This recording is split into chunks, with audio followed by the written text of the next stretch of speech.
Trustee Johannes, will you lead us in the Pledge of Allegiance? Pledge allegiance to the flag of the United States of America, to the republic, one nation, God, liberty, and justice.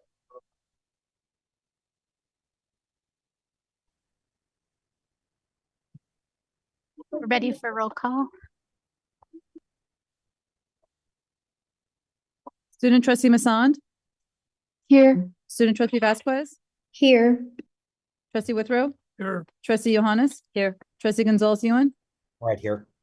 Trustee Napolia Bellaris. Here. Trustee Gonzalez Brito. Here. Trustee Quinlan. Here. Trustee Delphine Pope. Here. You have a quorum. Great, thank you. I will read our Peralta Community College District Board Statement of Cooperation. Over the course of the last 2 years, we, the Peralta Community College District Board of Trustees, have been engaging in a process of reflection to improve our effectiveness as a board. As a result, we have conducted a critical review of our work over the last several years through a formal self-evaluation and established meaningful goals. The Peralta Board has adopted a statement of cooperation that codifies our commitment to set the bar for excellence in governance and community college leadership and to lead by example for our Peralta colleges. The full statement of cooperation is attached to this agenda item, but in summary, we have committed to 1, build trust and seek to understand each other. 2, be prepared and follow good governance and ethical protocols. And 3, model the behavior we want others to exhibit.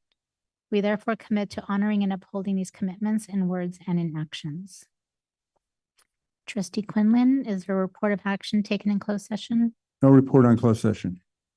Okay, so we'll move to 3.6, approval of the agenda. Move approval. Second. Second. Student trustee Masand. Yes. Student trustee Vasquez. Yes. Trustee Withrow. Yes. Trustee Johannes. Yes. Trustee Gonzalez Ewan. Yes. Trustee Napolia Bellaris. Yes. Trustee Delphine Pope. Yes. Trustee Quinlan. Yes. Trustee Gonzalez Brito. Yes, Motion passes. thank you. We'll move to 3.7, approval of the minutes. Move to approve. Second.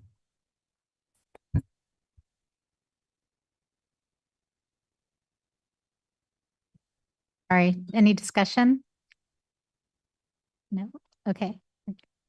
Student trustee Masand. Yes. Student trustee Vasquez. Yes. Trustee Withrow. Yes. Trustee Johannes. Yes. Trustee Gonzalez Ewan. Yes. Trustee Napolia Bellaris. Yes. Trustee Delphine Pope. Yes. Trustee Quinlan. Yes. Trustee Gonzalez Brito. Yes, Motion passes. thank you. We'll move to 3.8, associated student government reports.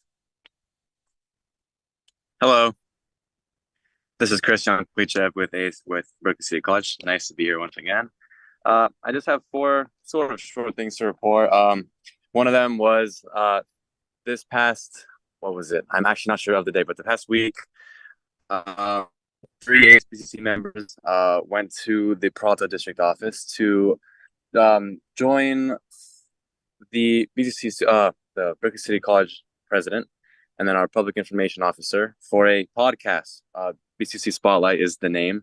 And we basically did it to share all of our stories, where we came from as members of ASBCC. And yeah, it was great. That was last weekend, and we hope to air that on the Peralta channel live very soon.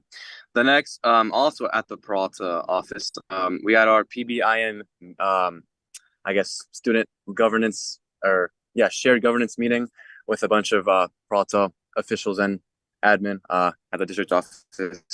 We made very valuable connections and conversations with Peralta admin on staff and really everyone in the room on how to sort of address issues that us as a community college is facing. So we even made like vision boards of like how we want to address issues, how we think like the structure of Peralta should work with all the colleges. It was a great experience, very eye-opening experience for myself. I've never sort of been in a room with all those with so many, Peralta officials, and it was great to hear everyone shake everyone's hand, and it was great.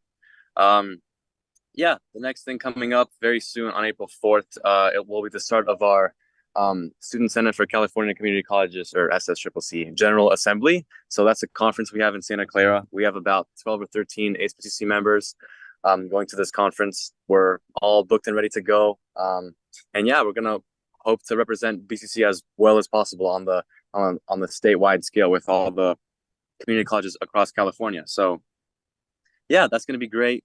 We're gonna learn a lot about other colleges hosting workshops and speaker events and whatnot about how they govern their community colleges. So yeah, the next, just very shortly on the college scale, we have our campaigning period for HPCC elections for the next year. So all the candidates, there's about 17 of them, I believe, at Berkeley City College, are gonna, campaign, do their all like their flyers, all their tabling, and yeah, we're gonna hope to, as a student body, vote for the next HPCC representatives for the next school year. So that's very exciting. Our campaign period lasts for 4 weeks. So we're going to have election results in under 2 months. So stay tuned for that. But yeah, those are just 4 quick things I wanted to report. And yeah, lovely being here as always. Thank you. Are there any other student department reports? No, President. Okay, thank you. We'll move to 3.9, Peralta Classified Senate Report.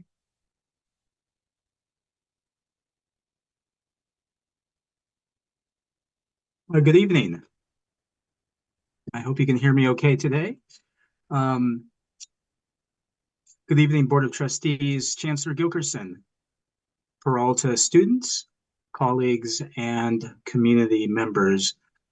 Tonight, I will begin with 2 campus Senate reports. The first coming from Ms. Hope Lane of Laney College. The College of Alameda, in collaboration with folks at the district and Laney, will be hosting an all-classified professional development day to be held this Thursday, March 28th. This event has over 140 classified attendees registered. During this event, we will collaborate on professional development practices, team building exercises, and have presentations from CalPERS and ASCIP. Laney College Classified Professional thanks their administration for their flexibility during the elevator outage. And next, from BCC Senate President Tom Rizza. The classified retreat number 2 was our biggest and best to date, held last week at the historic Berkeley City Club. We had over 400 participants, which was just over 80%, including presenters for a full day of events. Activities included a Peralta trivia warm-up, followed by a mindfulness session that was led by Sarah Peterson, a psychology faculty member at College of Alameda. As financial wellness has been a central professional development theme for classified staff, attendees were able to choose between guarding against fraud and reducing debt in the morning, and investing considerations and navigating the sandwich generation in the afternoon. A fabulous breakfast and lunch were included. SEIU President Richard Foley provided a brief presentation on the availability of monetary perks for SEIU members, as well as how our union dues and optional COPE contributions are spent. Roberto Gonzalez, which is me, led the 4th in our series of community of practice around problem solving and enhancing our productivity. BCC's Classified Senate posited that there are 5 areas of interest and concern that classified wish to focus on. And these 5 areas are effectiveness, administration, politics and culture, operations, and finance. So via sticky notes with nearly 50 suggestions that were submitted for consideration, Friday's Community of Practice session attempted to suss out a set of reasonable and achievable goals, those that have the clearest pathway towards realizing its objective. And these goals are as follows. To resolve specific enrollment barriers for students. Institute a policy and practice for classified professionals and faculty to routinely evaluate administrators. Improve lines of communication among staff across departments and floors at the college. Institute a policy that ensures that all classified professionals have opportunities to participate in the prioritization process for resources and allocations. Ensure that classified professionals should be fairly compensated when they are required to help fill staffing gaps due to short and long-term vacancies. And last is to sustain professional development for classified professionals. So what is on the minds of classified staff at BCC should come as no surprise. Our next challenges are to draft proposals and milestones for each, some of which are already underway and readily attainable. Others will demand some imaginative collaboration. So thank you, Tom. So last Friday was particularly a busy day for me as the Classified Senate President. It turned out that BCC's retreat number 2 that had been planned since last November ended up overlapping with the PBIM retreat, which I'm sure we're going to hear more about.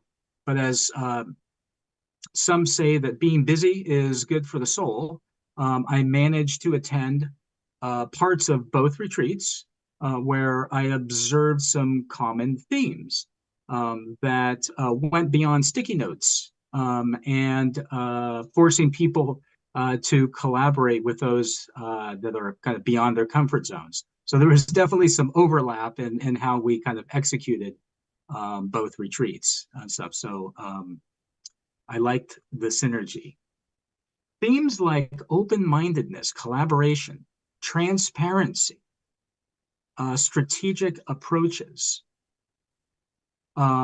withholding judgment, assuming positive intent, safe spaces, and inclusivity were in many ways shared sentiments of how we wish to work with one another. In my closing remarks during the BCC's retreat, I suggested that while we probably can't have this level of lavish retreats at the Berkeley City Club very frequently, but we deserve to take a break from our work, to pause, reflect, regroup, to appreciate each other, and to celebrate our accomplishments. I believe we accomplished this and recognize that our work is long from being over, but with intentional collaboration and commitment, that there is palpable hope to achieving these goals and desires so that we can improve our workplace and hence the quality of service we deliver to our students.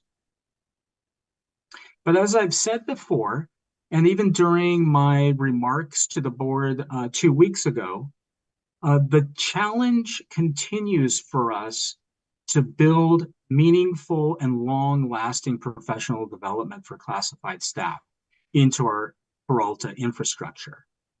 Retreats can be great and enjoyable.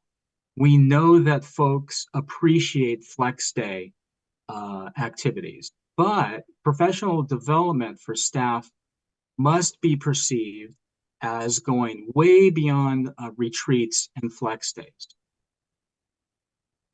On tonight's consent calendar, under human resources, there is the consider approval of management and personnel items. Number 9.3 references the recommendation to appoint Natasha Spivey as the acting director of human resources, effective April 1st through June 30th, or until the position is filled on a permanent basis. This makes a lot of sense given our staffing shortages in human resources. However, what it also does is to remove some of the shine from the PDLC, which Natasha is currently coordinating, the Professional Development Learning Center. I am referring to the shiny object analogy that Trustee Gonzalez-Ewan used to describe the creation of the PDLC when it was first presented to the board a year or so ago. Trustee Gonzalez-Ewan went on to saying that we need to be careful that we ensure that the PDLC remains a shiny object down the road. Well, we are arguably down the road and in need of a polishing cloth. I and others shared Trustee Gonzalez-Ewan's concern, as does Chancellor Gilkerson. As the Classified Senate President, I truly appreciate Chancellor Gilkerson's candor when she recently expressed her concern for the lack of sustainable funding for the PDLC coordinator position, and also her concern for the PDLC lacking a clear vision. But what I will acknowledge is that it seemed that nobody was quite prepared for the coordinator position to go away so suddenly. So where do we go from here? Well, in our most recent Senate meeting with Chancellor Gilkerson, we agreed that we would make professional development a central focus of our monthly Senate meetings with the Chancellor. We will begin by setting up a shared document where the Senate and Chancellor Gilkerson can write down ideas as a first step towards strategizing and collaboration. And so we are hopeful that we will, in fact, make progress on the matter of sustaining the PDLC, or at least establishing and sustaining professional development for our classified professionals. But we may need to push ahead without the PDLC for the time being, as it seems that we will need to shelve the once shiny object and hopefully one day dust it off. And that's going to conclude my remarks for this evening. Thank you and good night. Thank you, President Gonzalez. With that, we'll move to the District Academic Senate report. Dr. Goldstein, I'm joining you via Zoom this evening. welcome. Thanks very much. Well, hi folks, Matthew Goldstein here, president of the DAS and wearing absurd headphones. So if I start yelling, Sasha, please let me know and I'll try to moderate my volume. It's nice to see everyone, however, virtually, and I've never felt more presidential because I'm reading from a computer teleprompter, which should be pretty apparent to folks looking at the screen there. So 3 items tonight: a report on the March 22nd PBIM Summit. Thanks to Roberto and Christian for covering that already. A breakdown of DAS discussions around artificial intelligence and academic integrity, and a hopeful update on faculty efforts to clean up our disciplines list. First, I'm happy to report that last Friday's first tilt at revamping district shared governance went very well. The session ran 4 hours in a very hot and stuffy district boardroom and included members from all of our constituent groups, faculty, staff, administration, and students, as you've heard, including our student trustees. The agenda emphasized camaraderie and idea development and was aimed really at getting us to work together in a comfortable way and to get us thinking about participatory governance in kind of a philosophical way. It was not a group edit on the PBIM manual, and nor was it a summit or a seminar, I should say, on parliamentary procedure. Those latter 2 items are very important, and those latter 2 concrete items are very important, and I know that we'll be taking them up in future iterations of PBIM retreats and summits and other such important get-togethers. Chancellor Gilkerson and Ms. Tashetta Henry deserve special recognition and thanks for their work in setting up and leading the summit. As the 3rd member of the triumvirate that heads up the Participatory Governance Council, I'm really the beneficiary of their tremendous energy and organizational skills, and I thank them for their efforts, and I know all the folks who attended Friday are also quite grateful to them for their outstanding work. And to give you a sense of what a happy occasion it was, let me share my screen with you momentarily and give you a fun photo of your triumvirate. It should be gracing your screens now, I hope. I even had a test run on this to make it happen. Let's see. Coming to a laptop near you. There we are, heading up that Friday the 22nd event.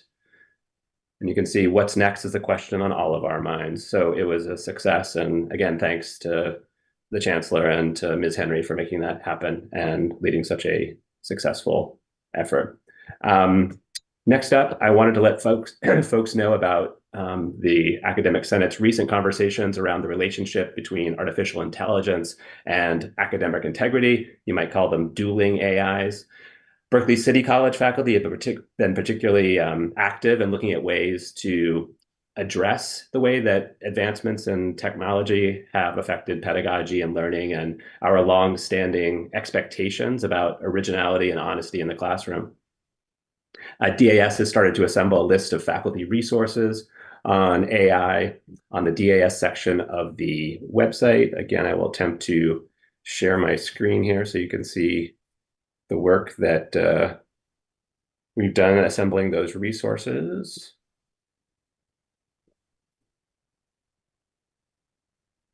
So there is the DAS website. You can see there's a link, Academic Integrity Resources, which I have queued up for you. And we have a collection of links, including a really remarkable statement by Tim Rose, the History Department Chair at Berkeley City College, on academic authenticity. So DAS recognizes these are live issues around the country and indeed around the world. And we're hopeful that we can begin leading the way in helping the district to think through the various challenges that AI presents. Among the things that came up at our last DAS meeting were things like looking into BP 5500 on student conduct and BP 3720, which addresses IT use generally. And it occurred to us that this is an issue that is not relevant only in the classroom and with respect to students, but also with respect to faculty, to administrators, and staff, all of whom, of course, are using various versions of AI. So one of the conversations we're having at DAS is about how to fashion some kind of set of guidelines that will help us all navigate this new AI universe that we're living in. I'm going to drop in the chat a recent article from the New York Times or a recent column by Roxanne Gay in which she advocates for workplace guidelines getting established around AI. I think it might be a useful segue into discussions we might have here at the district around incorporating AI into our job. And again, not only for students. Finally, I want to make a quick note about a significant advance in DS's frankly dull, but very essential fundamental work around certain bureaucratic duties. And I'm talking about the updating of the Peralta disciplines list after what past DAS President Donald Moore says has been a decade of frustration. DAS is now on track to approve an updated list of all the disciplines offered in the district, as well as the minimum qualifications, the MQs necessary to teach them. So DAS would like to thank Heather Cisneros, who chairs CIPD, co-chairs with Tina Vasconcelos, and Amani Al-Masri and Dr. Vasconcelos herself for pushing the effort to get that disciplines list to the DAS. I'd like to thank all the CIPD members and DAS senators too for their attention and their insight into what can be a very complicated and frankly headache-inducing process. We're not done yet, but there's every reason to hope that we'll get this wrapped up before graduation season. So again, it may seem bureaucratic and insignificant, but it's really one of the most important things that we do. So thanks for listening. I look forward to addressing you in person again in the very near future. Thanks.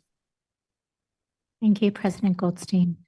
We'll now move to item 3.11, public communications on matters that are not on the agenda. Yes, Board President. First, we'll have Lowell Bennett.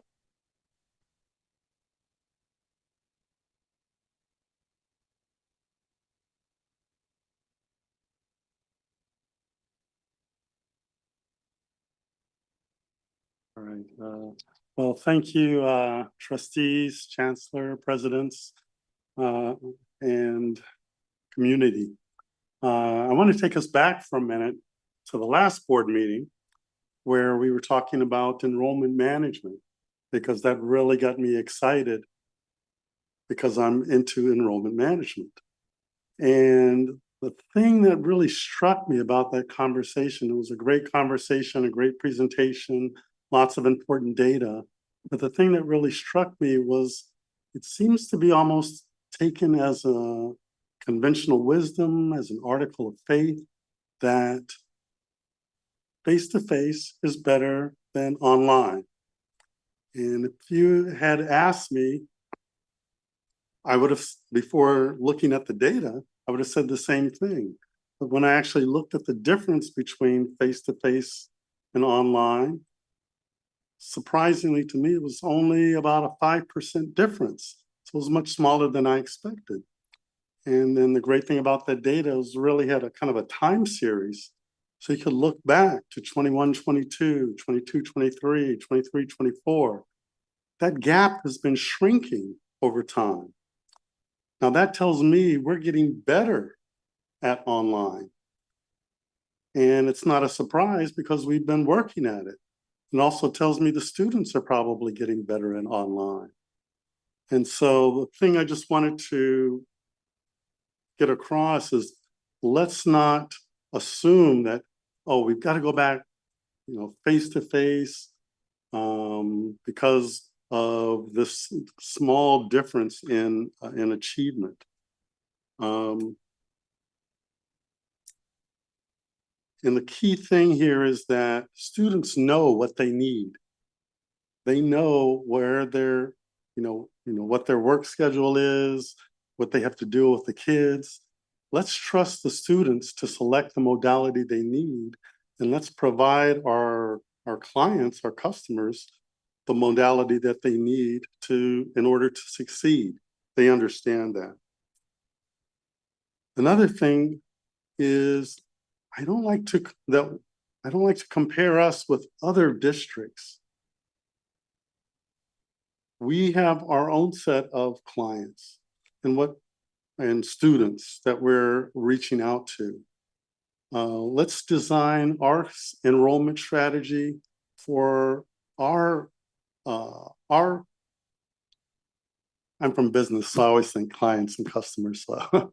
But for our students, what do our students needs? And then finally, I would just say that we can be the best. 20 seconds. Thank you. We can be the best. I remember from the last meeting, it was like, oh, it felt like we're near the bottom because we're not offering as much face-to-face. Well, this is a tremendous opportunity.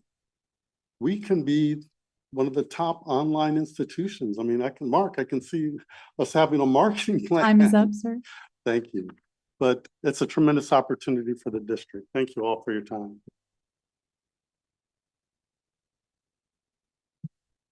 Next, we have Richard Tholey.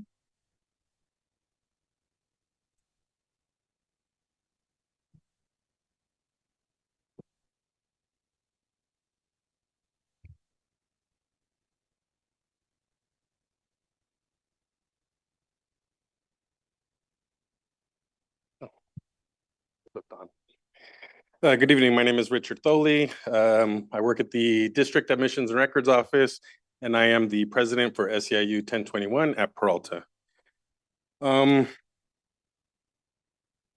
Before I start, I'll just piggyback on the conversation slightly on last week's presentation. Actually, before I begin, I just want to say that I'm grateful that there's a full board, that we have a chancellor, we have college presidents. I'm hopeful that the district is moving in the right direction. I'm optimistic. I hear the same thing from some of our membership. And I understand it'll take some time maybe to, some folks are hitting the ground running. We have some changes in human resources, almost a whole new staff in there. But my comments and the energy I bring is positive. And so I am not bringing up anything negative, not saying there's anything negative to bring up. So I just want to say I'm here, and I'm thankful everybody else is here. And I think it'll be a good time. The online classes, it was kind of surprising to see that it looked like at each of the campuses, the majority of classes are offered online, while some of our classified struggle at the campuses when they are applying for remote work. Many of them aren't getting a timely response. I think administrators are trying to figure out, how do they manage student services in person and online. But if we have a majority of our students who are taking online classes, I'm thinking it makes sense to provide that support online as well, as opposed to having all of our student services personnel, showing up in person all the time. Oftentimes, I'll say Friday is pretty dead on campuses. You don't see any students, but you have staff sitting in their offices. I'll leave it there. My other comments are touching on our contract, but I'm not going to get into it because I'll leave that's an agendized item. I just want to say that as we approach future rounds of negotiations, that I hope the district, the chancellor, the board look into a law firm or more management that could sit on the district's negotiations team, because it was quite difficult from our perspective to have all consultants on the district's negotiation team and one HR vice chancellor. And so a lot of the stalling that happened at both tables for several months was just trying to get on the same page. And I think if we had personnel from the district on that team, it would run much smoother, and we would actually be able to do something more close to interest-based bargaining. Thank you. That's all the public comment we have for tonight. Thank you for those comments. We'll move to item 3.12, Chancellor's Report. Thank you, President Gonzalez Brito. Good evening, colleagues, community. We're going to start tonight with short reports from our college presidents. So we'll start with Dr. Denise Richardson at Berkeley City College.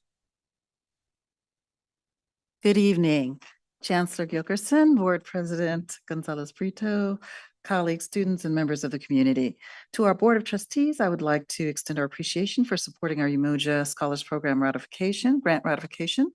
Under the very capable leadership of Director Shannon Penn and Counselor Skylar Barton, our Umoja program enhances the educational and cultural experiences of African American students by providing a space that supports their growth as scholars while also honoring their ethnic identities through curriculum and pedagogy that are responsive to the legacy of the African and African American diasporas.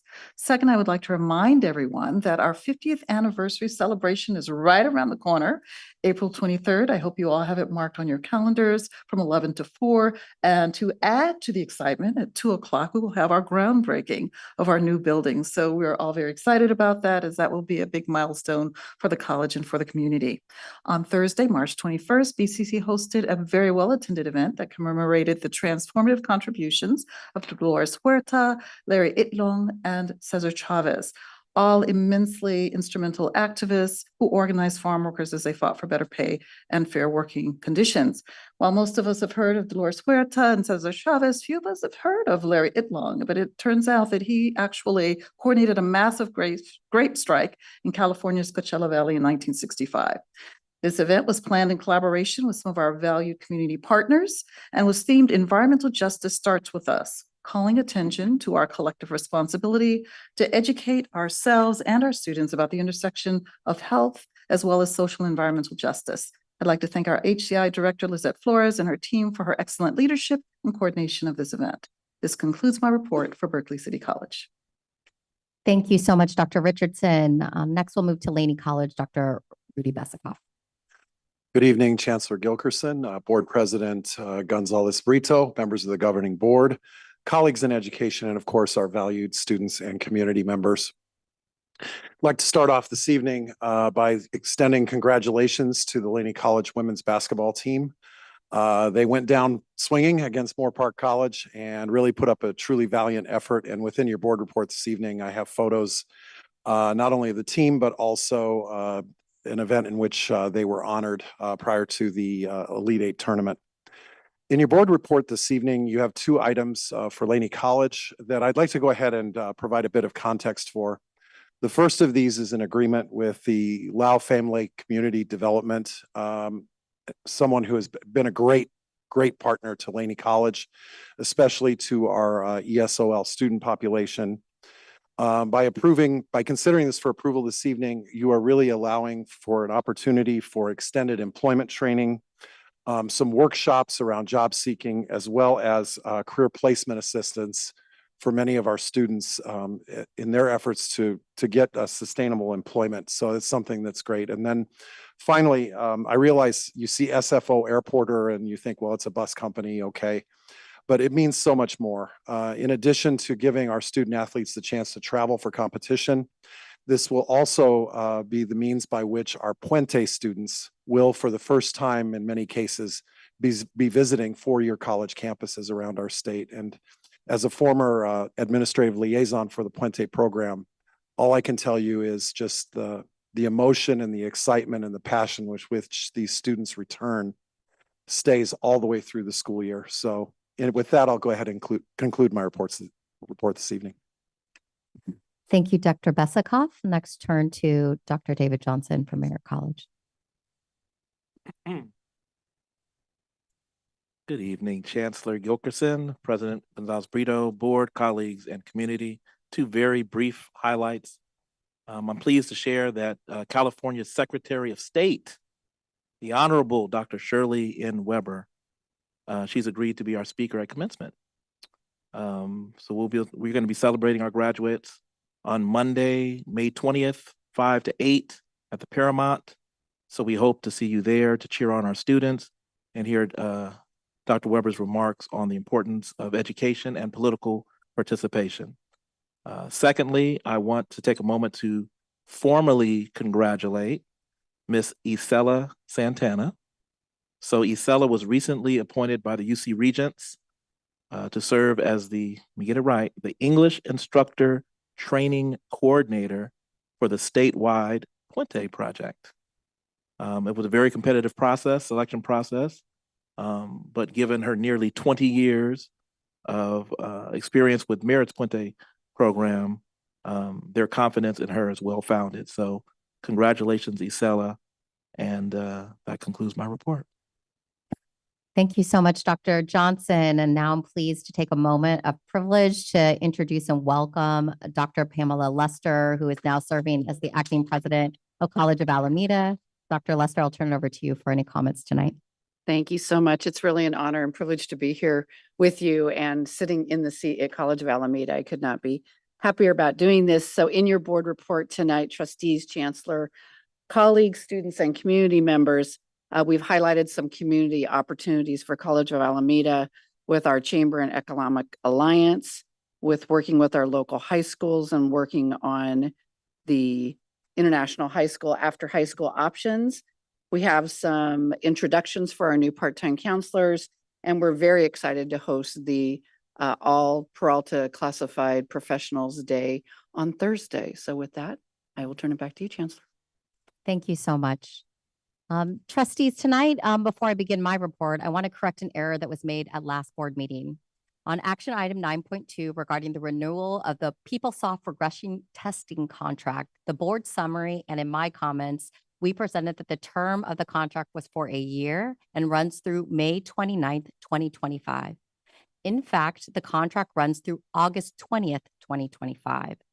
The attachments included on the agenda item were correct, but my statement and the summary were incorrect. So I wanted to come back to you and the public to correct the record. We are working to ensure that such mistakes do not happen in the future.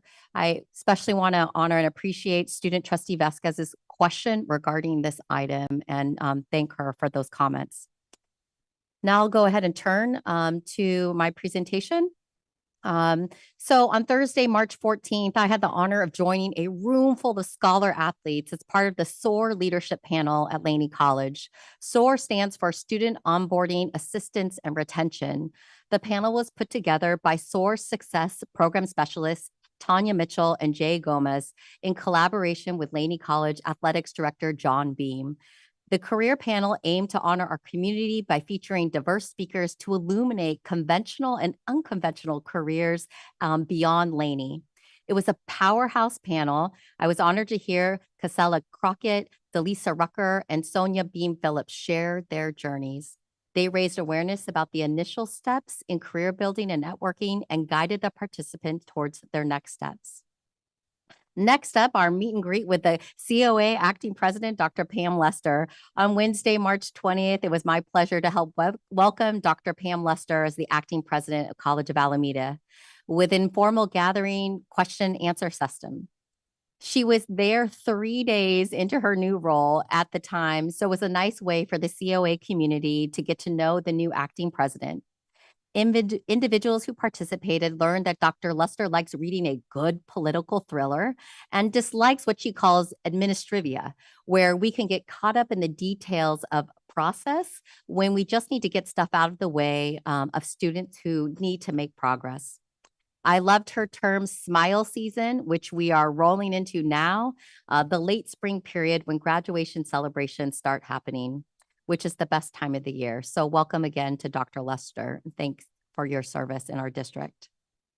You heard it from a lot of folks tonight, but I'll say it again. On Friday, March 22nd, Dr. Goldstein, Tashetta Henry, and I, the three chairs of the Participatory Governance Council, hosted a Planning and Budget Integration Model Summit at the District Service Center Atrium.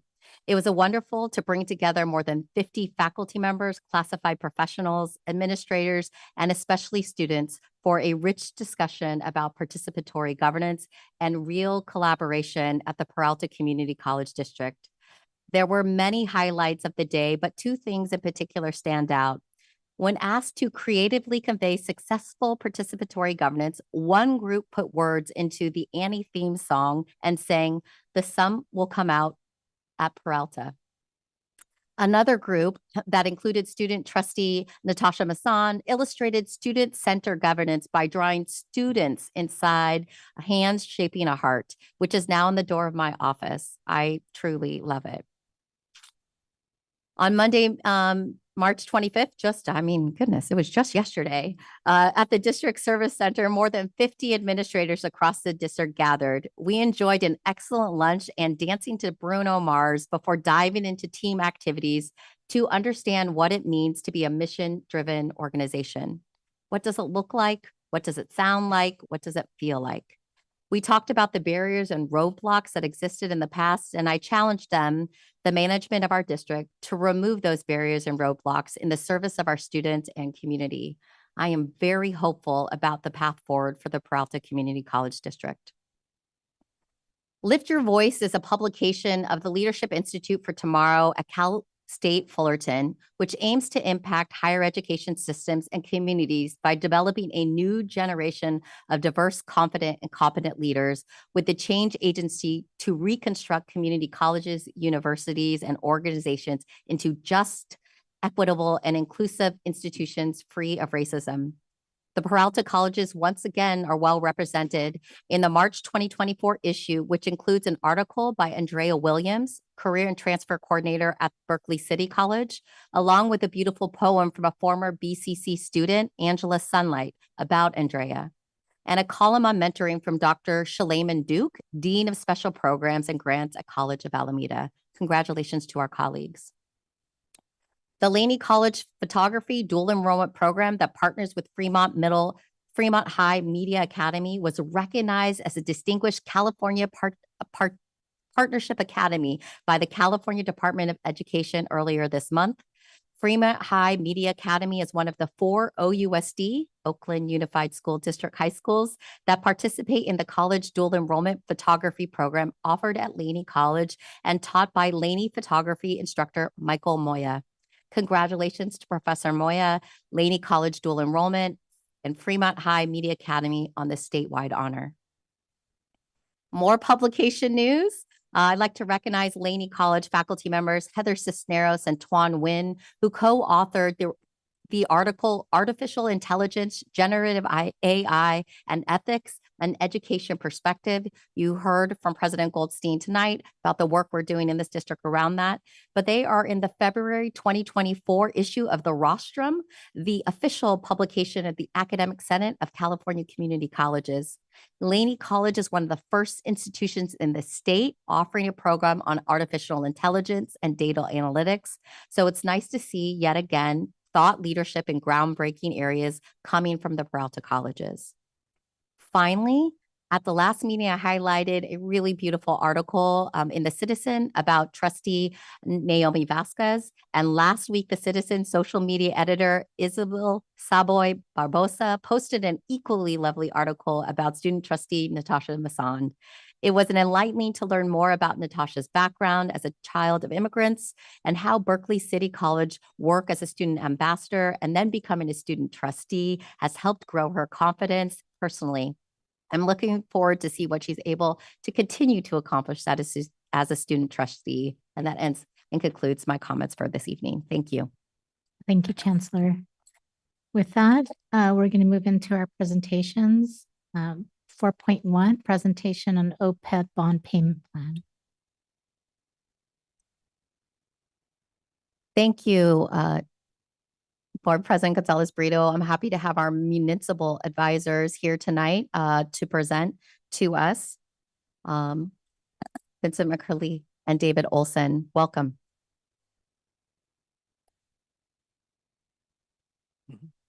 Thank you. Glad to be before you once again. My name is Vincent McCarley, Dave Olson. We're with Baxter McCarley Berry, and we serve as the district's municipal advisor. We'll move right into our presentation. Some of this will be repeat for some of you, and some of it will be new. It's a complex subject, but a subject that over time you digest and get your arms around. Let me turn it over to Dave to start out. Thank you very much, Vincent, and good evening. Sasha, could we have the next slide?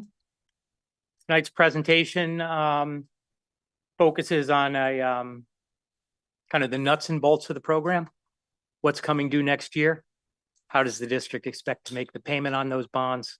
How does that payment plan work into the larger picture of the next 10 years. In addition, we'll provide a little bit of history of the program. So share some good news. The program has a number of really good developments since the last time we were here talking about it, and talk about some opportunities as we move into the future, both in terms of reducing costs and making use of resources. Next slide, Sasha. Few terms that I want to make sure everybody understands as we go through the program. One is the other post-employment benefits. Those are the health benefits in retirement that your employees receive, that you agreed to provide your employees 20 and 30 and 40 years ago. The next term is the OPEB benefit payments. Those are the payments that you're making now to be good on your agreement to those employees to buy the insurance that provides those benefits. The third term is OPEB bond payments. In 2005, as we'll talk about in a second, the district issued bonds, used the proceeds to put in a trust that would go to make the OPEB benefit payments over time.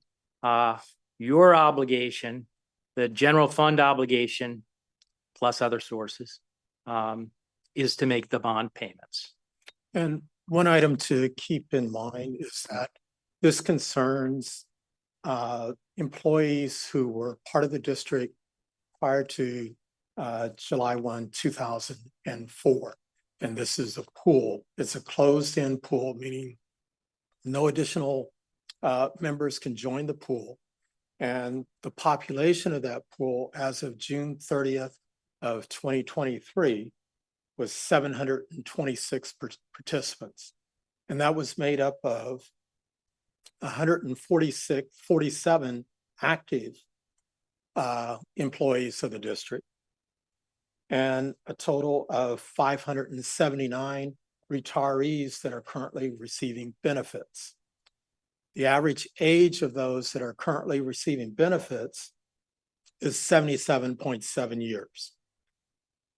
This is a reduction from June 30th of 2022, whereas at that point in time, the entire pool participants was 805. So you can see the difference in just that 1 year period. Thank you. Next slide, Sasha. So to provide some context here, we start out with the history of the bond program. In the early 2000s, these OPEB costs were moving up very quickly, unpredictable levels. They were already pretty high. The district chose to deal with that problem by issuing bonds so that the district's obligation would move from this unpredictable and rapidly escalating obligation to something, the bonds that could be more gradual over the same period of time. The concept was that it was just a swap out of obligations. So the trust fund would pay the OPEB benefit costs, the general fund or what other funds could be added to that would pay the bond costs, and the district would move on. Subsequent to the issuance of the bonds in 2005, a lot of things happened, right? The pressures on finances for community college districts, the Great Recession, there were some changes in the financial markets. The district's been managing a kind of difficult to manage program through those times. In 2019, Vincent and I came in, did a review of that program, came up with some ideas to make it smoother. I think it's moving forward in a more transparent and simpler way with these reviews. And I think Vincent's going to talk a little bit about, Vincent's going to talk a little bit about that in a second, but I get the chance to share the really good news. So there were 5 pieces of good news that I wanted to identify. One is that you continue to make these OPEB benefit payments. That was the point of the program. You've been doing it for 20 years. Every year that happens, that's good news. The second thing is that next slide, Sasha, is that the trust fund is fully funded. So the amount of money in Trust Fund today, based on the actuarial estimates, is enough to pay those OPEB benefit payments through the end of time. So you have enough funds in there now to make ongoing payments. Making them now, have enough to make them in the future. The third thing is this new medical insurance program has been a real benefit to the program. It has reduced costs, that has reduced long-term costs, and makes all the numbers work good. It is a big factor in creating the surplus that we're going to talk about in a second. Over $70 million, right? The value of investments is $180 million. The value of your liabilities is calculated 110. 110 is 30 million less than it was calculated last year. That is mostly due to this insurance plan. The next piece of good news is that increase in that surplus create some opportunities that we want to think about. Nothing we want to, that we're going to recommend here, but it is some things to think about. We want to make improvements to the program every year as we move forward. So that those are some opportunities there. And I want to say we appreciate your time tonight. This annual review, putting it together, holding the study sessions has been a very effective way of decreasing the temperature on the program. We're making decisions in the spring to take actions in the summer, and that's working out a lot better than things have worked out in the past. And now I turn it back over to Vince. No, you're still on. 5 is you. 5 is me. Mhm. Getting tired of talking, too eager to turn it aside. So if we go to the next slide, Sasha. The review and the analysis saw some past practices of pushing payments into the future, reducing the amount of current revenues that are going to make that payment. Those were temporary fixes that we thought deserved permanent fixes. The second thing we noticed was there were some inconsistencies with the original financing plan, both the moving payments back, relying on one-time funding, and other factors. And there were things, the third bullet, that other third parties were noticing. It was mentioned in the FICMAT report. It's mentioned by the rating agencies as we go through. We thought, point 4, that the program was relatively affordable. About 10% of the district's budget was going to make these OPEB bond payments. That's a little higher than you would want, but was potentially affordable. And that point 5, if we moved ahead with a simpler, more transparent, easy to communicate program in line with better practice, in line with best practices, we would, again, take the temperature down in the program, make it more routine. That's what we've been trying to do. I think we've been pretty effective in doing that. Next page, please. Okay. As Dave mentioned, in actually April 7th of 2020, the district board adopted unanimously the resolution which put in place what we're doing now. We set in place having a process annually where we would come before you, present a 10-year plan. Not that it was locked in stone, but a rolling 10-year plan versus each year trying to make decisions about how things would get paid and having a very difficult time in terms of pressuring the retirement board in terms of trying to get payments out and the like, and working to make that happen timely. And so this process, which we've put in place, looks at your actuary report from the end of the fiscal year. So we're looking at your June 30th, 2023 actuarial report. We're looking at the fund balance from Trust 1 from that same date, June 30th, 2023. And then we start to evaluate that in the fall. How do we sit relative to being able to potentially make a draw from Trust 1 so that it flows smoothly through the budget process. And then we come back to you in the spring, we lay out, what that plan is, has there been any particular changes?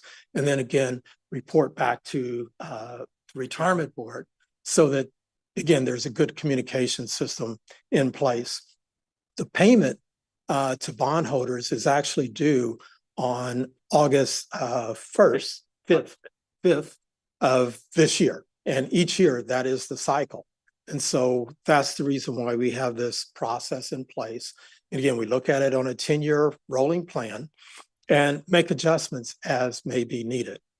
And try to make sure that there's a good smooth line of communication going on and keeping the board informed.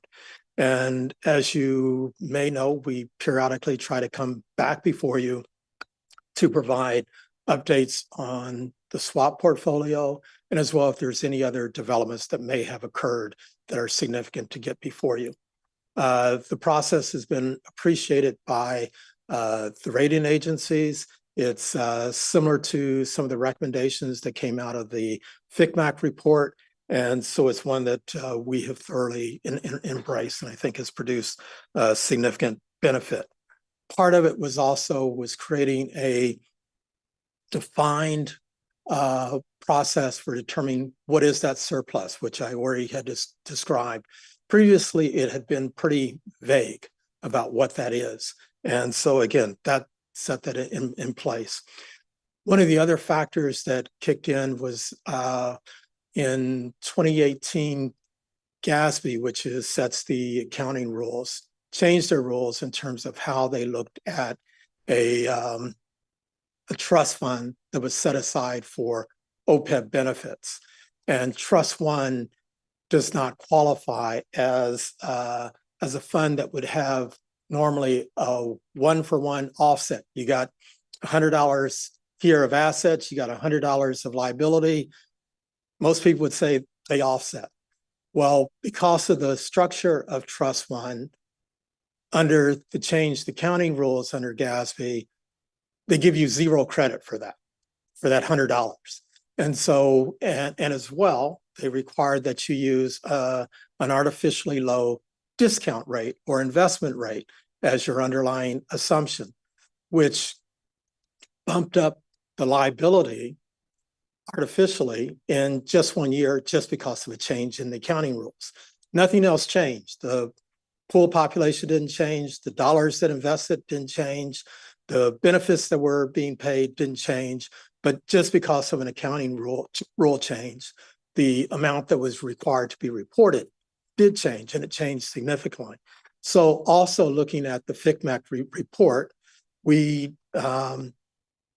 suggested and the district adopted having a supplemental actuarial report, which uses a higher discount rate, which is more in line with an approximation of what the earnings, potential assumed earnings would be from the retirement board for Trust One.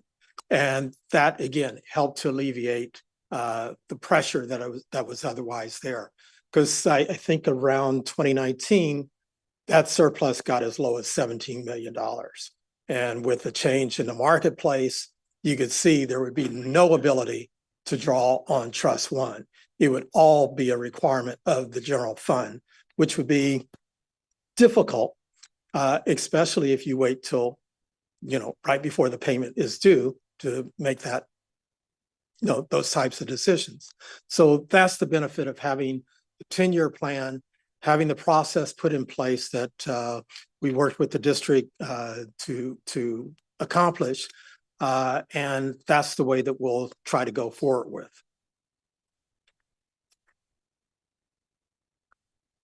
Next page, please. Okay, there we go. No worries. These are the bonds that are outstanding, and there's several different types of bonds. The 2005 bonds, these were taxable bonds that were issued in 6 different tranches of what were called auction rate securities. Auction rate securities no longer are viable in the marketplace. And so what we have done is each time that the next series of bonds became due or came live, I should say, because they were basically forward starting tranches sequentially, we basically have converted those to a variable rate backed by a letter of credit. And that made it as affordable as possible given the market circumstances. And so you can see the different tranches there and the dates that they start when you see the conversion date there. So we're currently active with the B3 tranche. And that will pay off actually next year, August of 2025. And then we'll start on that date, the B4 tranche. And that tranche will run until 2031. And so next year, and we're starting to plan for it now, we will be putting in place our plan for that conversion. And we will not be converting to auction rate securities because again, they're no longer viable. We'll put forth a plan to put them into a viable instrument for the marketplace at that point in time. We have some good ideas now, but we're still melding them together. And then you can see when the B5 tranche and the B6 tranche become live as well. And it's very important to note that the district has really gotten their arms around this in the past few years. As Dave mentioned, these bonds were issued in 2005, and it's only been recently, meaning roughly 2015, that the district actually started paying principal on these obligations. And so we do have a hill to climb. And if you go to the next page here, Sasha, this bar graph here shows the payments that are due on the bonds. And what you'll note is from now until 2032, there's a gradual increase and we hit a peak. And what we're going to try to do is see if we can cut off some of that peak. And so we started having conversations with the chancellor and Dr. Jones as well in terms of some strategies to possibly do that, to take off some of that peak if we can, and make some of this early stages a little bit more affordable. In the meantime, we will also be trying to put in place strategies to try to also further limit the liability in terms of the OPEB obligation itself. On the next page is the swap summary. As I mentioned, each of those forward starting tranches also has a swap associated with them. And those swaps, the purpose of them were basically to hedge against higher interest rates. And what had occurred, as opposed to higher interest rates, we had lower interest rates. And so what's reflected here in this far right column in red is basically the negative value to the district of those swaps. And at least at this point in time, for example, on the B3 swap, if you wanted to terminate that swap today, it would cost you $76,000. For the B4, a little over 2.8 million. And so in aggregate, a little over $11 million. And although those numbers appear large, they're significantly lower than where they have been historically. And so that's a positive. The table below that provides a sensitivity analysis if rates went up or they went down by 50 basis points. And I'm talking about short-term rates here. For example, if you look at the green row in the table, where you've got, zero under the SOFR swap rate, and that's basically short-term rates. For the B3 tranche, you see a negative 0.08, which is rounding that $76,000 that I mentioned for the B3 tranche. If short-term rates decrease another 50 basis points or 0.5%, then that value would go to a negative $160,000. And vice versa, if short-term rates rose by 50 basis points or 0.5%, then the cost to terminate that swap actually would be a payment to the district of about $10,000. So just trying to show some sensitivity in regards to if interest rates change, because this is a contractual agreement, it's not one static amount. As the markets change, so will the value of what it will take to terminate a swap will change. And with that, I'm going to turn it back to Dave and take a breather. All right, great. Thank you, Vincent. So we've given some good news. We've given a little bit of background on the program. Vincent went into some detail on the nature of the obligations. Right, it's a complicated financing. Let's get to what do we need to do moving forward this year. The basic budgeting strategy has been to take our 4 resources and build from the bottom. The first thing is something called a dedicated OPEB appropriations. For the last 10, 15 years, we've taken an amount roughly $6-7 million, $6.7 million next year, and kind of built from there. We want to add on a supplemental OPEB appropriation, some additional general fund monies that we might put toward bond repayment. That's always a challenge because of the financial pressures on the general fund. We'd like to make more and more payments from the general fund because it takes the pressure off the trust one. The challenging situation is if trust fund funds aren't available. After those 2 sources are considered, we see if there's an availability of trust one, our third option, and the fourth option is an OPEB special reserve. I'll note that the OPEB special reserve has about $3 million in it. I'd like to see more money in that fund as we move ahead. Sasha, next. One quick item on Trust One is bear in mind that Trust One has limited purposes that you can draw money from Trust One. It can be used to pay the OPEB benefits, or it can be used to pay principal on the bonds. It can't be used for other purposes. So those are our limitations we have to work with. Trust One does serve as collateral for the bonds that are outstanding. And also bear in mind that at the end of the day, if there was no Trust One, as always, the district's general fund is on the hook for these obligations.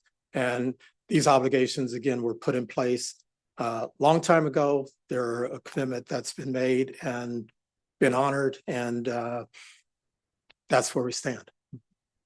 So in terms of Trust One availability, Vincent talked about the what was set forth in Resolution 1920-44. We know our long-term obligations is $109 million. We know we have $181 million on it in the bank. That creates a surplus as defined, $72 million. We'll look at next slide. There's been a long-term trend of having surpluses. We think the reduction in these benefit payments is really going to help us.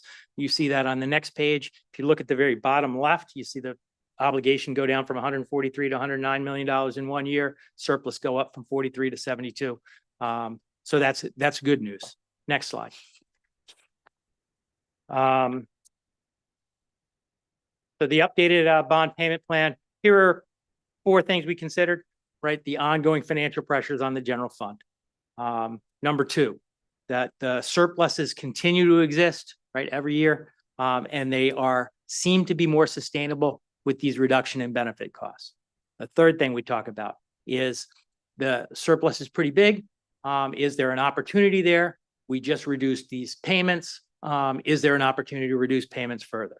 And then the fourth thing we talked about is the worst case scenario is a little scary, but the situation if there's no availability due to temporary market decline or anything like that, where it couldn't be drawn on Trust One, we'd like to get in a situation where our reliance is getting a little bit less over time, or the obligations are getting a little bit less over time. So now we're hitting the specifics. Next slide, 14. What we owe next year. Just a quick question from the dais. Sorry, too. Thank you again for your presentation. I just have one clarification before we move from it. Vince, you had just said that the trust fund can only be allocated to very specific things, the principal as an example. Interest, no, right? It cannot be it cannot pay for interest. Trust one can only pay for principal. Principal. Only principal. Only principal. Cannot pay interest. There could be some debate with bond counsel whether you could pay accrued interest, but normally speaking, no. Just think of principal. Okay, thank you. And let me make one other comment in regards to the trust fund. I think especially in recent history, the retirement board needs to be applauded. There's been tremendous, performance relative to that fund. And as you can see in one of the charts that Dave has here, despite the draws that have been made from Trust One, it has maintained a very healthy balance. And again, it's a diversified portfolio that I wish we all could be so fortunate in our investments. Yeah. All right, Sasha, move ahead to the source of funds for the 24-25 payment, please. Next slide. All right, so we owe $17 million. The proposal here is to make those payments from two sources of fund: the dedicated OPEB appropriation of $6.7 million and the draws from Trust One, $10.3 million. Last year, we made payments from those same two sources, and our long-term plan that we presented last year called for using those two sources again this year. Take a little pause from the increase in supplemental OPEB fund appropriation, get back to that in the coming years. So you see that in the 10-year program, which on the next slide. The yellow number, 17 million, that's what we owe this year. The source of payment, the 6.7 plus the $10.3 million draw. You see that with the surplus exceeding $70 million, if we increase the supplemental OPEB appropriation as shown in that column and draw on Trust One for the balance, we won't spend through the entire surplus during this period of time. That means the yellow to the right, the other potential sources last year included some funds that we'd have to identify later. This year, we can do it with current resources. That's a very, very good development. But again, one of the things the long-term program does, it allows us to see a problem 4 years from now, 5 years from now, start addressing it today. So very comfortable with where we are. The next steps as we close things out and then take questions. Thursday, March, I think that's probably March 28th. Proposed bond payment plan is presented to the retirement board. Over the next couple months, the district will formally request the transfer of funds from Trust One. The retirement board will transfer those funds before July 5th, so it can be on the bank to make the August 5th payment. Again, simpler, more routine, more in advance. That's the direction we're going. As we move into the spring and summer, there are some opportunities that we continue to consider. Always want to make improvements every year. So that's what we'll be doing again this summer. And with that, we'll take some questions. Thank you. Any questions or comments? Trustee Withrow. Thank you for the presentation, and thank you for the chancellor who has arranged to get this up front so that people can really get a sense of understanding of what we're doing here. Couple of comments. You talked about Trust One funds being used for various purposes other than the two that you pointed out. Either the paying for the medical costs or paying down the bonds. When this was originally put together, the intent was to put the monies into the trust so that there were no longer government monies. And government monies cannot be used at risk. To put that again into perspective, over that period of time, we're now at approaching 200 million.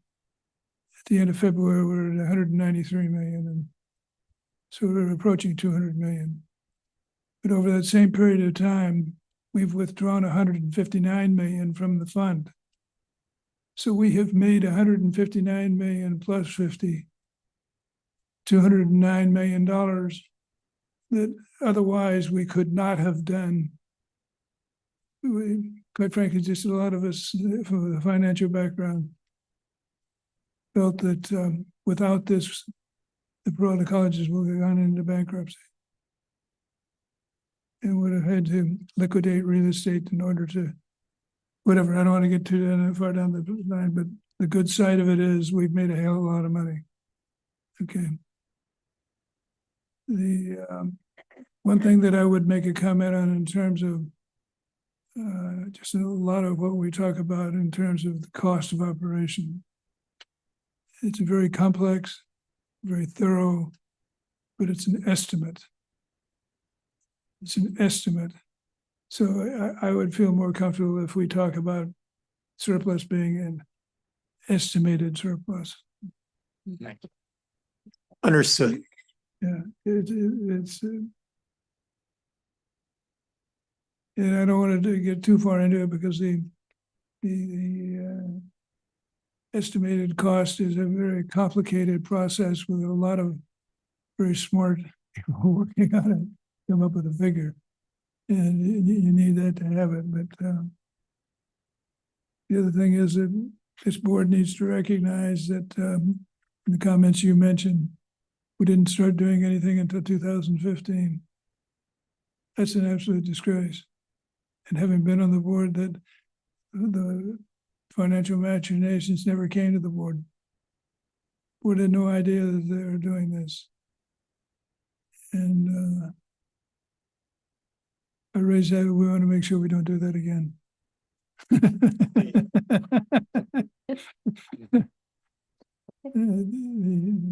The plan that you've got, looking at it and saying out over time, projecting the withdrawals from Trust One, makes sense to me.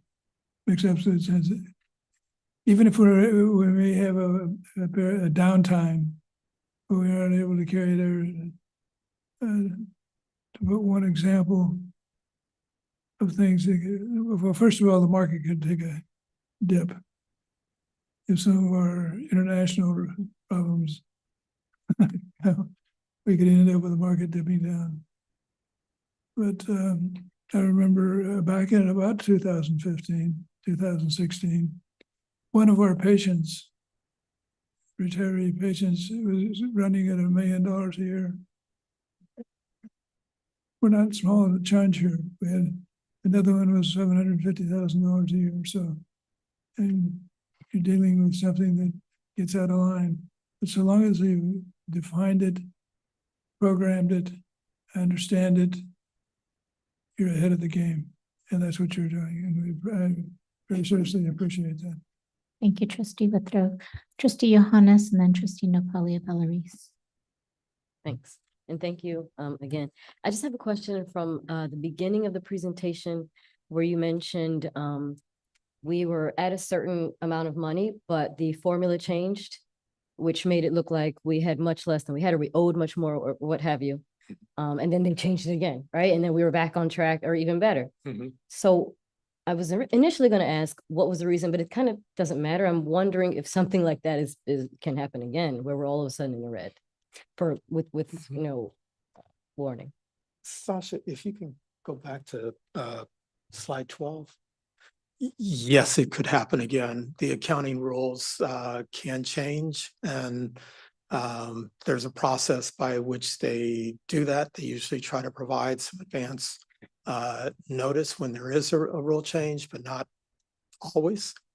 And so what occurred, let's see if it's not the extra but anyway, on our slide here in 18, the accrued liability changed from 139 million and went up to 189 million just in 1 year. And that was solely a result of the change in the accounting rules. And so when you said they may or may not do, is there like an annual process that I'm just wondering if we can expect, possibly I'm not an accountant, so I can't go into a lot of detail there. But I will say they meet on a regular basis, and they make new rules that they think are more reflective of what they consider to be true accounting, processes. A lot of times they're not agreed by all parties, but they do have the ability to change what the accounting rules are. And you have to follow them relative to your audit reports and your actuarial reports. And as we did in this instance, we were able to adopt this supplemental process that basically got us back to where we were before. But we're now doing 2 reports to reflect that, you know. Okay, and my last question, do you happen to know if it affected other schools, like most schools negatively? Because if that's the case, then what are it affected it affected everyone. But what it was based on is that if you have what's called a truly irrevocable trust, which is what your trust 2 is, which is your trust 2 covers your post 2005 employees, then you can use for the discount rate or investment rate, the same as you know, what an ordinary diversified investment portfolio would be. Whereas if you don't have an irrevocable trust, then you have to use this artificially low, I shouldn't say artificial, but this much lower discount rate. And they define that to be the municipal bond index, which is not reflective of a diversified portfolio. And so currently that difference is a 5.90 interest rate, 5.9% versus a 3.65% rate. And so you can see what that difference is as you compound that over time. Yeah. Okay, thank you. I'd like to make just a very quick comment here, but in terms of triaging risks, right? The risk of this change in GASB might make it seem that the Trust 1 is unable to meet its obligations, and that's right. That's something to be concerned about. But you have $180 million, right? The investment portfolio is $180 million. In order to make good next year, you need less than 10 million. So it's like $7.8 million, you know, $8 million. It's a long obligation, and there'll be some time to respond to that. With regard to bond payments, there's a little bit more urgency. If we can't draw from Trust 1, it's got to come from somewhere else, the general fund. So we're trying to create some safety on the latter, thinking that we have a longer time to address the former. Trustee Napolia Bellaris. Thank you both. I've attended so many of the training sessions, and I've heard you both every year for quite a few years now. And every single time I hear you, I think I understand it, and then I don't understand it because it's so incredibly intricate and complex. So thank you for going through all the little details, because it helps me kind of realize how much I don't understand. But I do have a question given that. So the payment plan that we're finally on is good, as you both have confirmed, because it's allowed us a cycle, it's allowed us an annual review, it's allowed predictability in terms of how we're dealing with what we've pushed down the road for such a long period of time. But as I look at our payments as it's laid out on one of your slides, go until 2034. So we're just dealing with that portion of it, right? And then as I look at the different tranches and the graphs, our liability goes until 2050. And as I look at how much more we're going to be paying once we get to 2047, 2048, 2049, we're at almost $20 million. And so I know that we are good, quote unquote, in terms of our predictable, as much as we know, payment plan until 2034. But we have very much to do after 2034 to 2050, and we cannot take that for granted. Is that what I'm taking away? Is that what I'm hearing? Very true. And it's our hope that each year, as we revisit the plan, and even, you know, the interim periods within the year, that we can fine tune our strategy and hopefully lessen the liability. There are some limitations about what we can do, because there's limitations on when we can call the bonds to redeem them early or pay them off early. And as well, the swaps have some complications about when you can, how you can restructure those or cannot. But one of our opportunities is coming up for August of 2025, which is when this next tranche goes live. And we've started to explore some things that we think are going to be, viable. One of our, concerns is that right now we're, the Fed is now talking about potentially lowering rates, whereas that's overall good for the economy. In terms of the value of your swaps, they'll go in the opposite direction. And so we're trying to find that optimal or magical, place and time, and you can never get, right on your pen right on there.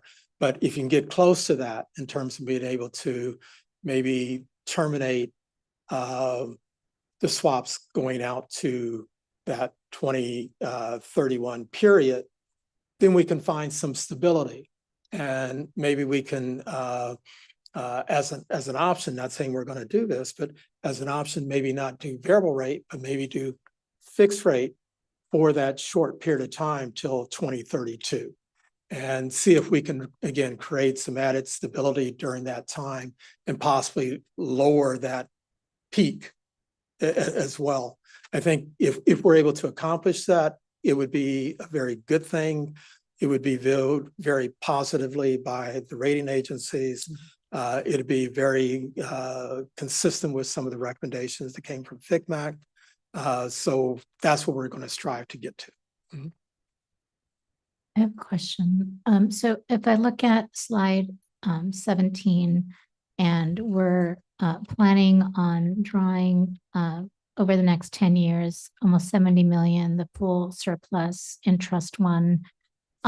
If depending on changes in the market, could it be that we are in danger of not being able to pay our obligations, having used that entire surplus? Yes, in that if, as Trustee Withrow pointed out, if there were a tremendous downturn in the economy relative to the investment portfolio, which can occur. As an example, at the start of the pandemic, Trust One took a big hit. It quickly recovered, but during that period of time, it took a big hit. And, it wasn't just Trust One. Most investment portfolios did the same. And if you didn't, you were just lucky in terms of where you were invested in. And so events like that, have impact, and they will reoccur. I mean, history has shown that. Usually they're short-lived events, but, they can be of long duration relative to a downturn. So that's the reason why it's good whenever possible to create reserves or other off-ramps, so to speak, so that we're not, totally, reliant upon, Trust One. And what this doesn't have in here is payments to the reserve. So we're not planning over the next 10 years for what those payments need to be. You said we were at 3 million to prepare for potential market changes. What would be the recommended amount in the reserve? We haven't worked with Dr. Jones and his staff or the chancellor in terms of that particular point, but it would be nice to have something in that supplemental reserve for, just that consideration. And we recognize that it's a push-pull. You put monies into reserve, or you fund services, funding students, faculty, et cetera. And so there's always choices to be made. It's not our role to make those choices. We'll defer to the administration and to the to the board. But your point is very well taken. Mm-hmm. Thank you. And if I could make a quick comment again, sorry to jump in, but it's not all about financial circumstances. We can also make some changes. And we want to make changes every year, just like this change on the insurance program. We want to continue to drive benefit costs down. We want to drive bond costs down, and we want to increase revenues that can go to those sources. So those are things that are getting our attention every year. Trustee Quinlan, BP Quinlan. So in some of our meetings, we've had reports about possible increases up to 25% in terms of some of the medical costs and insurance. That will also impact our costs in terms of the bond, right? In terms, yes. And do we have any way to plan for that ahead of time, or? Yes, but I think it's going to be a more concerted discussion with, management in terms of saying, here's our priorities and this is what we want to, bring to the board. Mm-hmm. I believe Trustee Gonzalez Yuan has a question or comment. Thank you. I share Cindy's comment about the complexity of the thing, and you just begin to think you understand it, and then it's like your brain kind of blows up. I'm looking at slide 8, where you've got the OPEB bond debt service going out to 2050. And understanding that we also have swaps, and that swaps are kind of dependent on, as I understand it, the interest rate and what the interest rate is. What I'm trying to understand then is, are these just estimates? Like if the interest rate changes dramatically, does this bond debt service obligation change? Would this chart look different? The graphic that you're referring to, Trustee, that includes principal and interest and as far as the swap payments themselves, they're based off of a fixed rate that was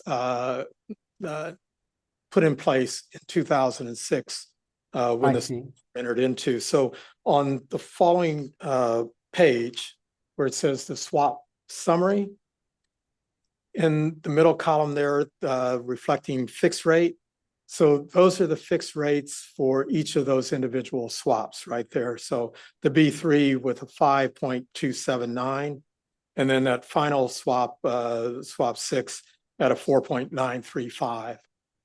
So those would be the assumed rates relative to the creation of that graphic. Okay, so let's say on swap 3, we paid it off. We bought it out, 76,000. Now we'd then move from the fixed rate to whatever the rate actually is. Is that how that would work? Yes, if we terminated the swap, if we fixed out the bonds, it would be the rate that would be available in the market at that point in time.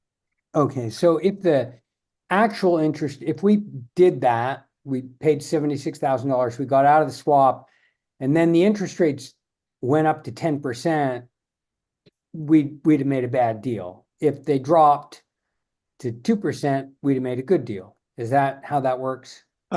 Close. If we stayed in variable rate, then your analogy would be correct. If we converted to fixed rate, we would lock in a rate at that point in time. Yes. I see. Okay. The other thing I'm trying to understand, Trustee Withrow referenced payments that had gone out of Trust 1 to pay for OPEB benefits. He cited, I think, $159 million that's gone out of Trust 1 to make OPEB benefit payments. Is that roughly accurate? I don't know the actual amount, but I know there's a schedule of what has been dispersed from Trust One going back in time. So that's an easily achievable or retrievable number. Okay. Mhm. And then would it also be as easy to determine the dollars that have gone from our general fund to pay back the debt service, the principal, and which we haven't done a lot of, and the interest? It should be readily available through your audits, your audited financial statements. I see, but that's not something that you've got in a slide somewhere from the last couple presentations or today? No. All right.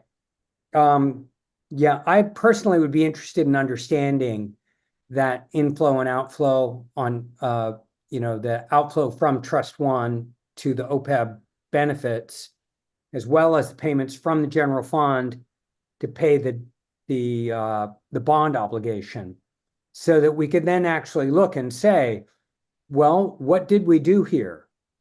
We know right now we've got, I think, according to the slides you've shown us today, about $110 million in projected benefit liability, and maybe 250 million and some change on bond obligation, with a surplus in Trust One of 70 million or something like that. So it seems like right now there's a delta of about 50 million where we're in the red.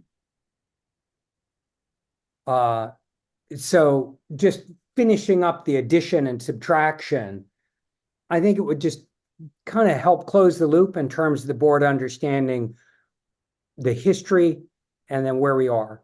And if that's available without, thousands of hours of calculation, I sure would appreciate it. And maybe some other trustees would as well.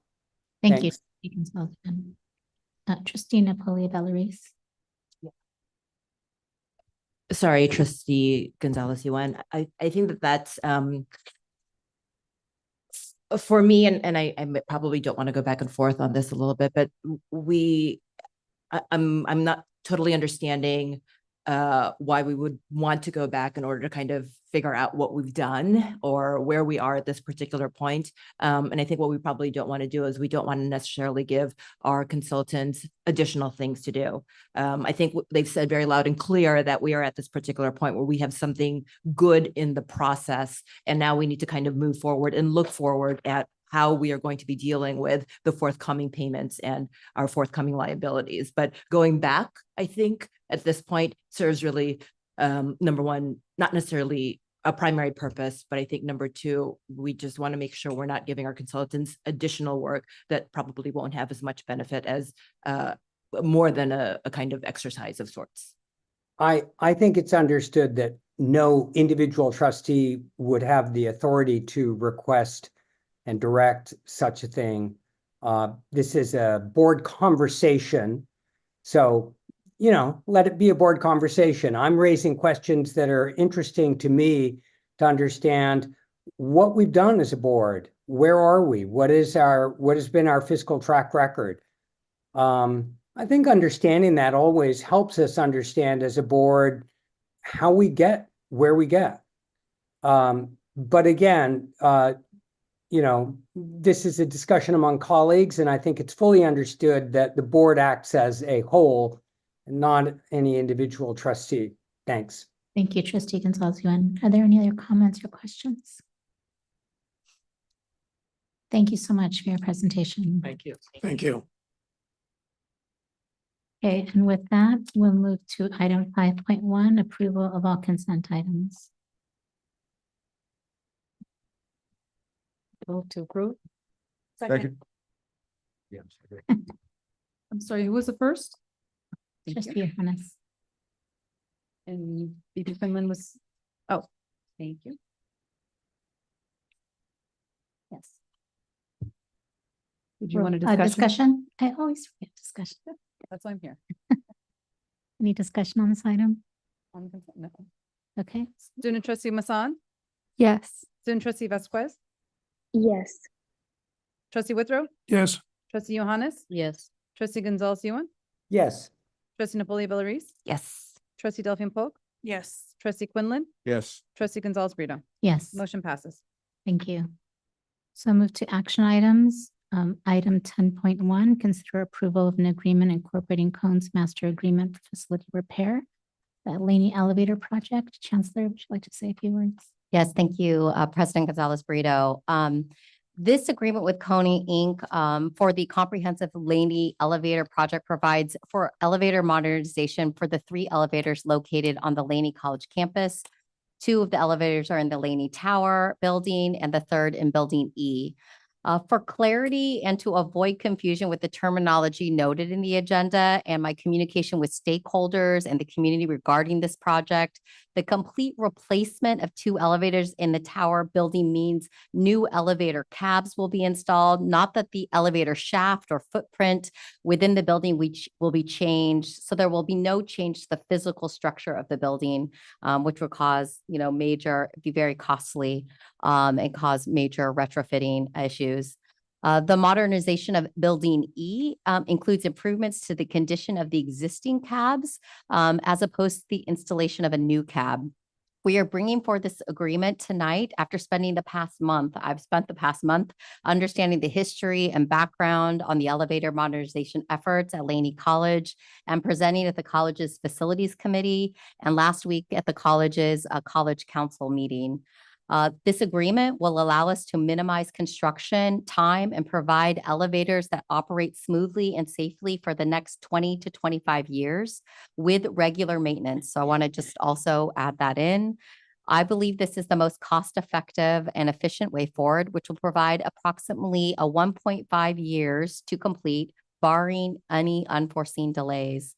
Given Kone's extensive experience with completed elevator repairs across the district's 4 campuses, the vendor is uniquely qualified to complete this work and due to its special knowledge of how the existing systems were installed and are regularly inspected. So bring forward the item for you all tonight for consideration. Thank you. Thank you, Chancellor. Trustee Quinlan, Move to approve. is there a second? Second. Any discussion? I remembered that time.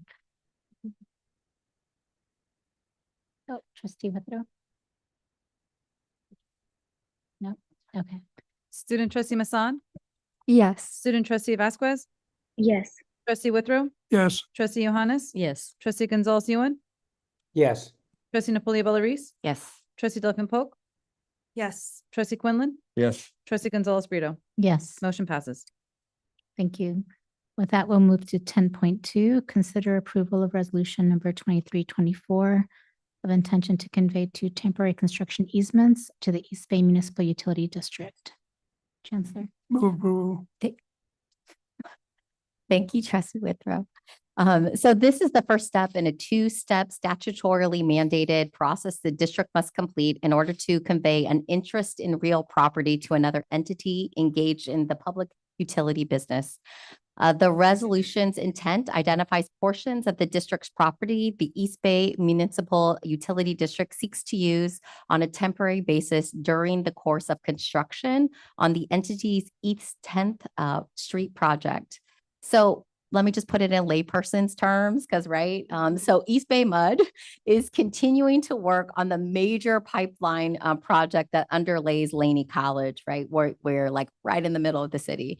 And in order to do the work, they are requesting what we call an easement, right? Which allows them the right to enter our property that we own and without, possessing it intentionally. So that's really what this is. So the resolution of intent also sets the date and time for a public hearing on which the matter and advises the public that the board plans to adopt a resolution of conveyance thereafter. So following your discussion and approval tonight, hopefully in your adoption of the resolution of intent, the district staff will post a notice of the public hearing within the district and will also publish the notice of a public hearing in a newspaper for general circulation within the district's boundaries. The public hearing will be set for the next board meeting on April 9th, should you approve. So pleased to bring forward the item to you. Thank you. Is there a motion? Trustee Withrow, I think made the motion. Is there a second? Second. Any discussion? Student trustee Masson, Yes. student trustee Vasquez, Yes. trustee Withrow, Yes. trustee Johannes, Yes. trustee Gonzalez Ewan, Yes. trustee Napoli Bellarice. Yes. Trustee Delphine Polk, Yes. trustee Quinlan, Yes. trustee Gonzalez Brito. Yes. Motion passes. Great. So we'll move to item 10.3, considering approval of the warrant payment report. And I believe we have public comment on this item. That is correct. We have Richard Thole for 10.3.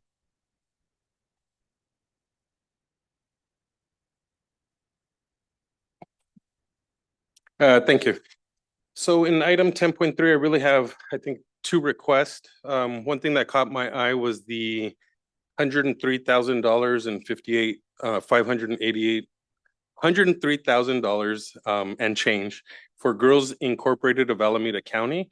And I had looked up and saw that there was a November board item, I think presented by President Richardson in the amount of $600,000.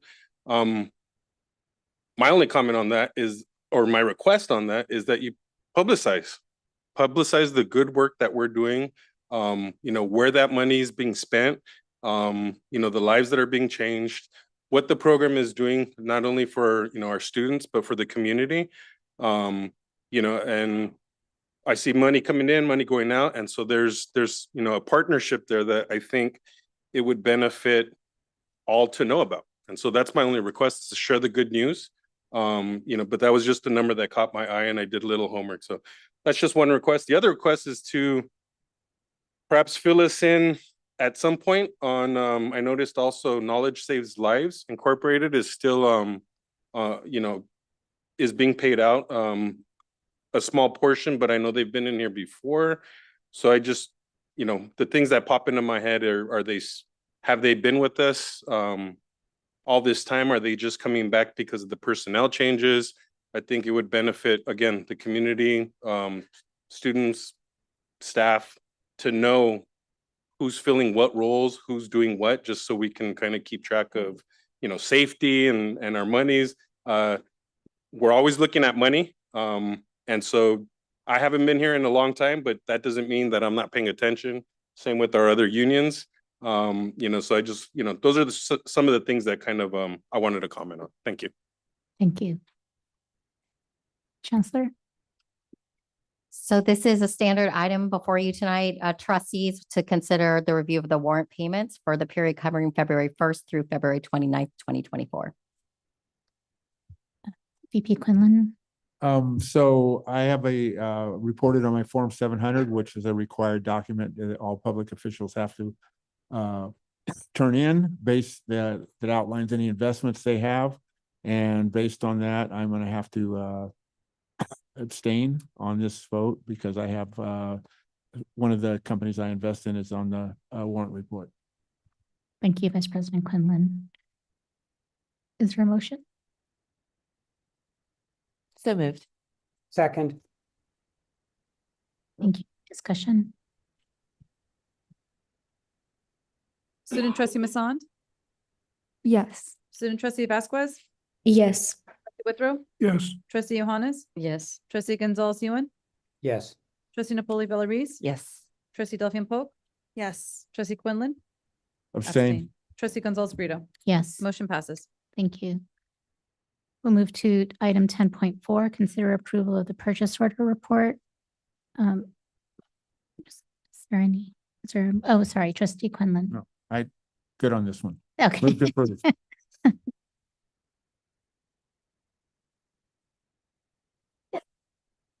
Second. Is there any discussion? All right. Student trustee Masson, Yes. student trustee Vasquez, Yes. trustee Withrow, Yes. trustee Johannes, Yes. trustee Gonzalez Ewan, Yes. trustee Napoli Bellarice, Yes. trustee Yes. Delphine Polk, Yes. trustee Quinlan, Yes. trustee Gonzalez Brito. Yes. Motion passes. Thank you.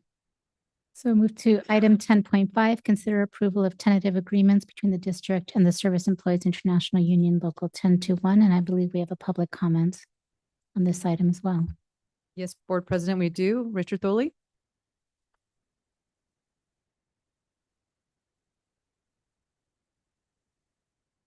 Nice to see you all again. So I'm just I'm coming back just excited, optimistic, and hoping that the board does approve the contracts that our members, that we bargained for quite some time. The permanent contract was, over a year and a half of bargaining. And that passed with over 98% approval. And then the hourly contract was passed unanimously. So, we're excited for our new contract. The hourly hadn't been bargained for something like 10 years. The permanent contract, we went through a deep dive, as you can see in your report. We went through several articles, maybe over 20. And it was, a lot of good work that we did. We're proud of that contract. And our only hope is that management gets trained on the contract, because it's not just an SEIU contract, it's a contract between the union and the district. And so moving forward, we've also explained to our membership that the real work really comes in now in enforcing the contract. And that takes our members and management. It's a partnership. Like I said, it's our contract. So we're looking forward to this being approved tonight. Thank you. Thank you. Chancellor?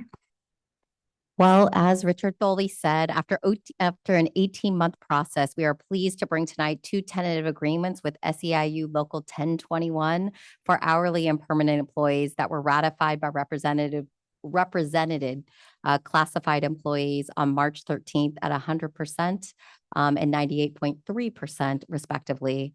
I want to thank the entire team who worked tirelessly on this process, including Mo Kazmeri, Jamil Tier, Richard Tholey, Alejandro Acosta, Roberto Gonzalez, Pamela Crumpton, Molly Seelud, Ava Lee Pang, Michelle Castino, Azul Lewis, Andrea Epps, Nathaniel Jones, and Ronald McKinley. We're pleased to bring this to you tonight. Thank you. Is there a motion? Move to approve. Is there a second? Second. Any discussion?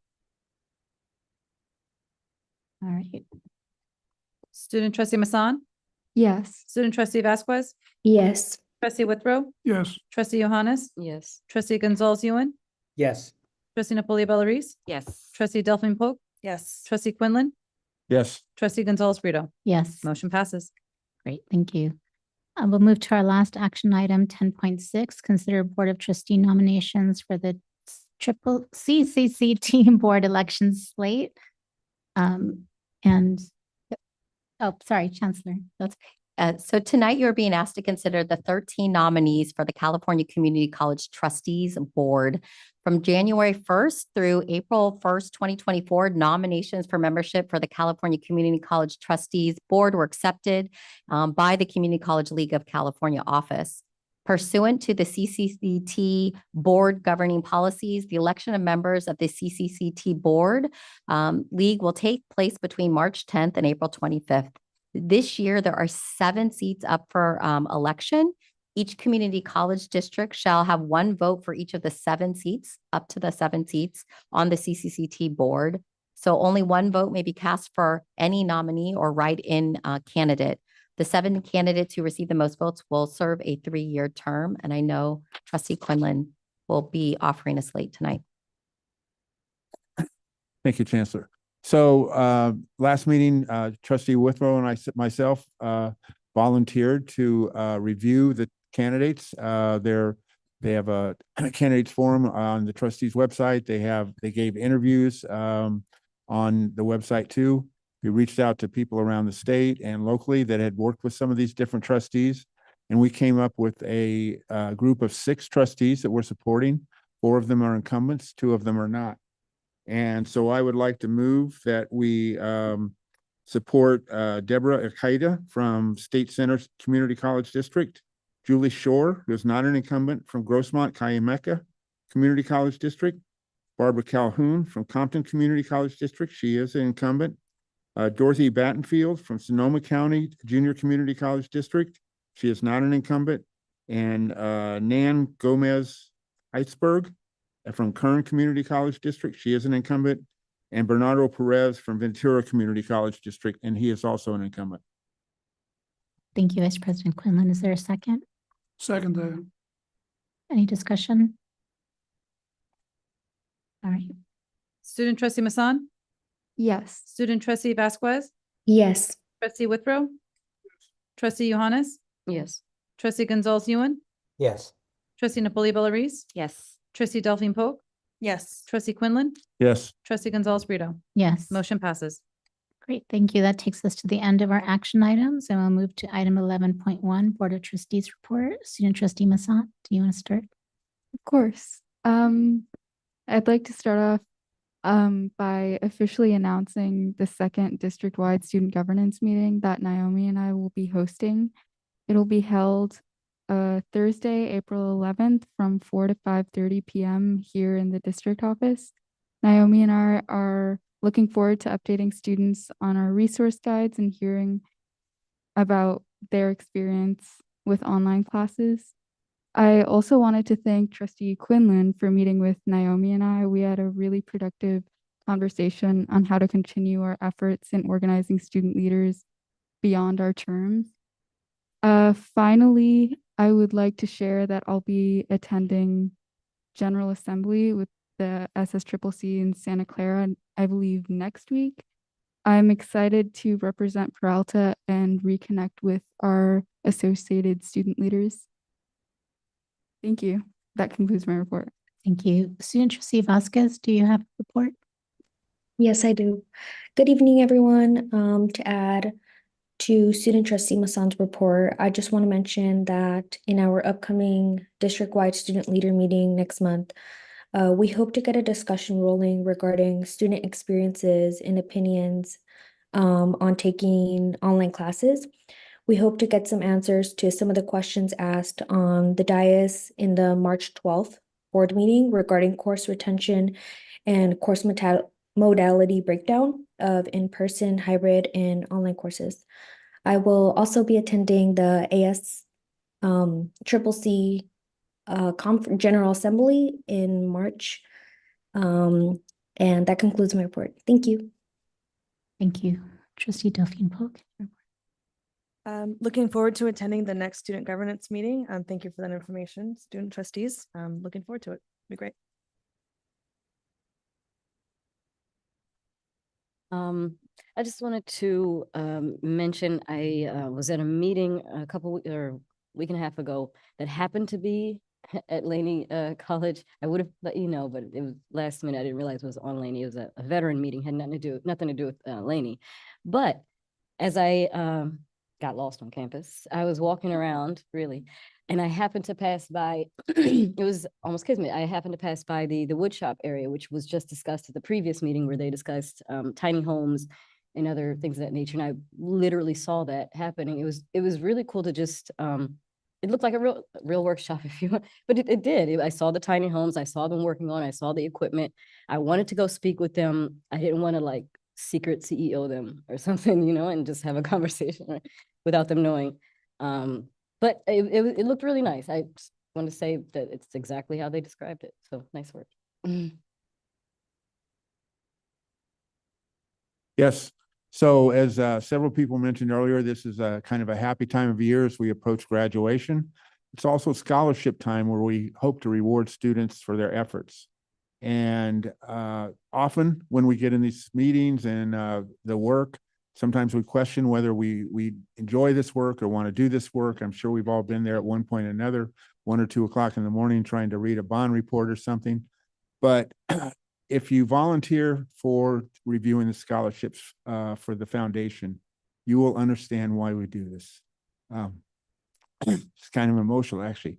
Reading these students' struggles and the things they overcome, it's kind of overwhelming. They're just incredible people, and they deserve every level of support we can give them.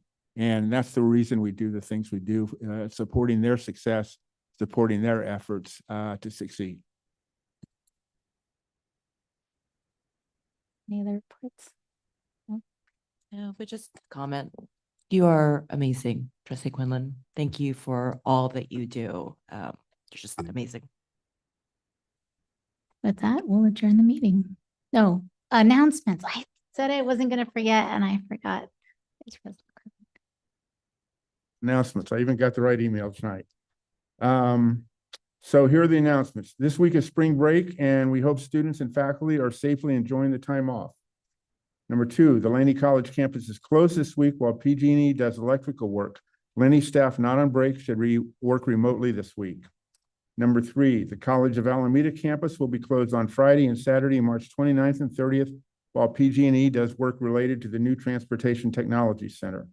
And finally, the Peralta Community College District will be closed Monday, April 1st in observance of Cesar Chavez Day.